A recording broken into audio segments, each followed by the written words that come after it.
सो iOS 18.4.1 already आ चुका है। बहुत ही इम्पोर्टेंट अपडेट है।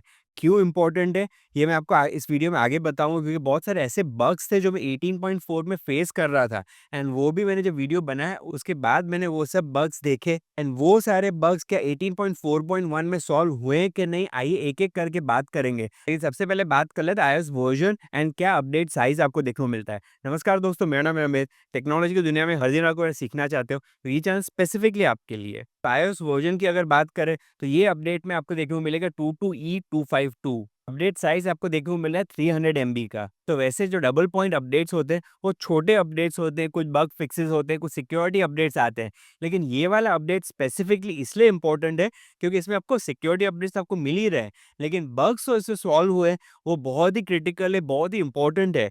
18.4 में काफ़ी सारे लोगों को बग्स फेस हो रहे थे, एंड वो सारे बग्स अब जाके इस वाले अपडेट में सॉल्व हो चुके हैं। सबसे पहला बग जो मैं खुद फेस कर रहा था, दैट इज़ 18.4 में अगर मैंने जैसे कोई स्क्रीनशॉट लिया या फिर कोई पिक्चर मेरे को अगर डायरेक्टली यहाँ से शेयर करना है, तो iMessage में जैसे मैं शेयर करने जाता था, तो वहाँ पे मेरे को एक एरर मैसेज दिखाता था। तो कभी ये वाला मैसेज दिख जाता था या फिर कभी ये लिखा हुआ आता था, iMessage needs to be enabled, जबकि मेरा iMessage ऑलरेडी इनेबल्ड था। एंड उसके बाद अगर मैसेजेस में जाके उस पर्सन को मैं iMessage इनिशिएट करता हूँ, तो वो फिर चलना बंद हो जाता था। तो आइए देख लेते हैं क्या इस वाले अपडेट में वो प्रॉब्लम सॉल्व हुआ है कि नहीं हुआ है।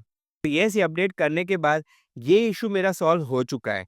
सेकंड जो इशू मैं फेस कर रहा था, दैट इज़ कारप्ले में जो कनेक्शन मेरे को मिल रहा था वो स्टेबल नहीं मिल रहा था। लेकिन इस वाले अपडेट में एप्पल ने क्लियरली कहा है कि कारप्ले कनेक्शन जो लोगों को भी प्रॉब्लम आ रहा है वो अब बेटर हो चुका है। अब आपको ज़्यादा स्टेबल कनेक्शन देखने को मिल जाएगा 18.4.1 में। इसके सिवाय कभी-कभार मेरे को ये इशू आया कि वीडियो रिकॉर्ड करते वक़्त वो जो स्क्रीन है वो फ्रीज़ हो जा रही थी। तो ये वाला बग भी सॉल्व कर दिया गया 18.4.1 में। एक और बग जो मेरे को फेस हो रहा था, दैट इज़ आप देख सकते हो मैसेजेस में मैंने एसएमएस फॉरवर्डिंग को एक्टिवेट करके रखा है। दैट इज़ 2 डिवाइसेज़ पे मेरे एसएमएस फॉरवर्ड हो जाएँगे और मैं तीनों डिवाइसेज़ में से कहीं से भी एक्सेस कर सकता हूँ। दैट इज़ मेरे आईफ़ोन से भी एक्सेस कर सकता हूँ, आईपैड से भी, इनफैक्ट मेरे मैकबुक से भी कर सकता हूँ। लेकिन ये प्रॉब्लम मेरे को काफ़ी टाइम से हो रहा था, दैट इज़ मेरे जो भी एसएमएसेस थे, वो सब दूसरे डिवाइसेज़ पे रिफ्लेक्ट नहीं हो रहे थे। तो येस, iMessage तो आपको सारे डिवाइसेज़ पे आ जा रहे थे, लेकिन एसएमएसेस नहीं आ रहे थे। लेकिन वो ये अपडेट करने के बाद अब एसएमएस फॉरवर्डिंग मेरा एक्टिवेट हो चुका है। सारे डिवाइसेज़ में मेरे को एसएमएस दिख जा रहा है। तो येस, कुछ बग्स जो मैं फेस कर रहा था, कुछ ऐसे बग्स जो दूसरे लोग भी फेस कर रहे थे, उनमें से काफ़ी सारे बग्स सॉल्व कर दिए गए इस वाले अपडेट में। लेकिन इसके सिवाय और भी कुछ चेंजेस है, दैट इज़ हीटिंग भी कंट्रोल हो चुका है। 18.4.1 में ज़्यादा हीट नहीं हो रहा है compare to previous update. Performance wise तो मेरे को ऑफ कोर्स कोई भी प्रॉब्लम नहीं था पहले भी, एंड अभी भी कोई इश्यू नहीं दिख रहा है मेरे को। बैटरी की बात कर लेते हैं, तो अपडेट करने से पहले जो मेरी बैटरी हेल्थ थी, वो थी 98% एंड अब iOS को अपडेट करने के बाद मेरी बैटरी हेल्थ सेम ही है, 98% है। बैटरी का परफॉर्मेंस कैसा है, वो तो कुछ दिनों में ही पता चलेगा, अभी मैं कुछ भी नहीं कह सकता हूँ। स्टोरेज की अगर बात करें, तो स्टोरेज मेरा अपडेट करने से पहले था 79.61 जीबी। आइए देख लेते हैं कि अब क्या है स्टोरेज। अब अवेलेबल स्टोरेज स्लाइटली कम हो चुका है, लेकिन इतना कोई मेजर ड्रॉप भी नहीं है।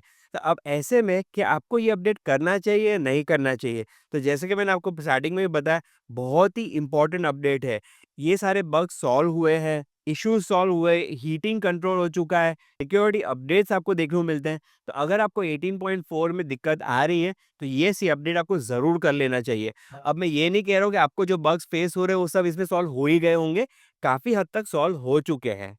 एंड क्या कुछ नए बग्स स्टार्ट हुए, वो तो कुछ दिनों में ही पता चलेगा।